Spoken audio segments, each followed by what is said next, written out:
उषा का सगा बेटा सुनील और बहू कीर्ति उन्हें उनके सौतेले बेटे के साथ छोड़कर जा रहे होते हैं। बेटा, तेरी जब कमाई बढ़ जाएगी कम से कम तब तो मुझे तू लेने आ जाना। हाँ हाँ माँ, क्यों नहीं।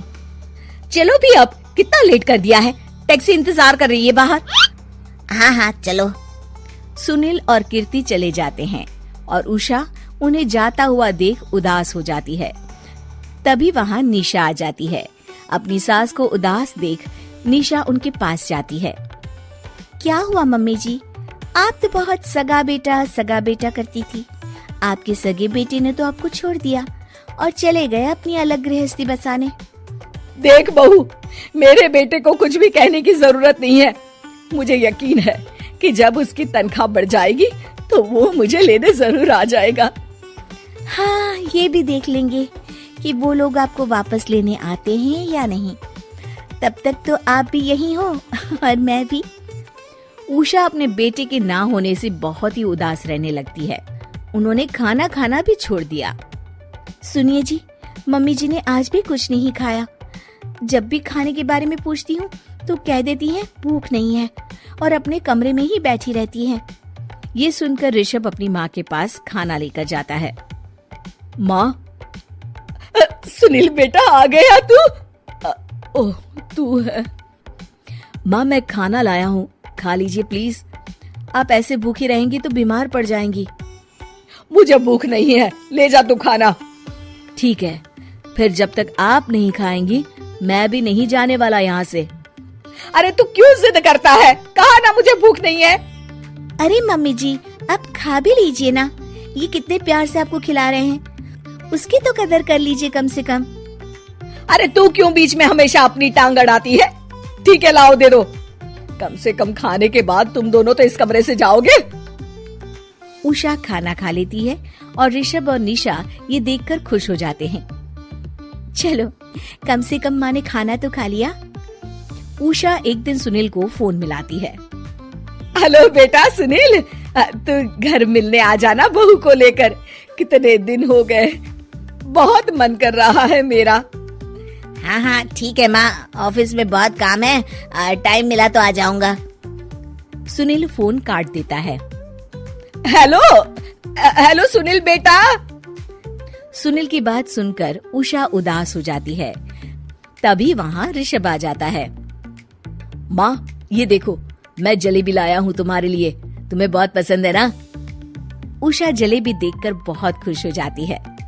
अरे वाह, जलेबी ला दे। उषा जलेबियाँ खा रही होती है और ऋषभ अपने कमरे में चला जाता है। देखा मम्मी जी, आपका ये कितना ख्याल रखते हैं, और प्यार सगे और सौतेले से नहीं आका जा सकता। आपको उदास देखकर ये आपके लिए तुरंत जलेबी ले आए, यही तो प्यार होता है। ये कहकर निशा वहाँ से चली जाती है और उषा सोचने लगती है, शायद तू ठीक कह रही है बहू। उषा देखती है कि ऋषभ उसका बहुत ख्याल रखता है और उसे उसकी गलती का एहसास होने लगता है। एक दिन सुनील और कीर्ति घर पर आते हैं। उषा उन्हें देखकर खुश हो जाती है। और माँ, कैसी हो? अरे बहुत अच्छी हूँ। ऋषभ और बहू मेरा बहुत ख्याल रखते हैं। वैसे मुझे नहीं लगा था कि तू आएगा बहू के साथ। क्यों, ऐसा क्यों लगा आपको माँ? बेटा, फोन पर तूने कहा था कि तुझे बहुत काम है। हाँ माँ, पर मुझे ये भी तो पता था ना कि मेरी माँ इंतजार कर रही होगी मेरा। ना बेटा ना, मैं तो इंतजार नहीं कर रही थी, मैंने तो उम्मीद ही छोड़ दी थी। सुनील को ये देखकर अजीब लग रहा होता है कि उसकी माँ ऋषभ से अब बहुत अच्छे से बात कर रही होती है और उसके आने की उनको कोई खास खुशी भी नहीं होती है। अपनी माँ का ध्यान न पाकर उसे थोड़ी सी जलन महसूस होती है।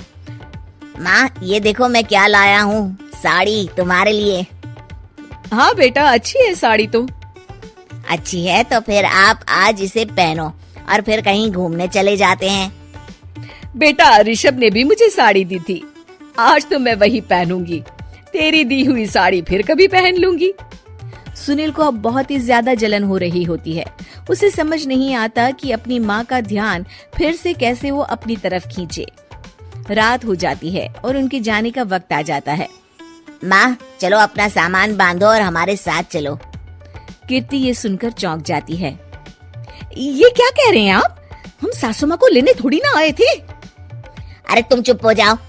माँ चलो जाओ, अपना सामान बांध लो। आप मेरे साथ आ रही हो, मैंने कह दिया तो कह दिया। अरे पर बेटा, तेरी तो तनख्वाह कम है, मैं तुझ पर बोझ नहीं बनना चाहती। अरे मुझ पर बोझ नहीं हो माँ, बस आप चलो ना, मैं लेकर ही जाऊंगा आपको। नहीं बेटा, अब मैं नहीं आना चाहती। मैं तो अब ऋषभ और बहू के साथ ही रहूंगी। ये सुनकर ऋषभ चौंक जाता है। ये क्या कह रही हो माँ? हाँ बेटा, मैं कहीं नहीं जाने वाली अब। माँ अब सच में नहीं जा रही? नहीं बेटा, मैं तो तेरे पास ही रहूंगी अब, और जो प्यार मैं तुझे नहीं दे पाई वो सब दूंगी बेटा। ऋषभ और उसकी माँ गले मिलते हैं और निशा खुश हो जाती है।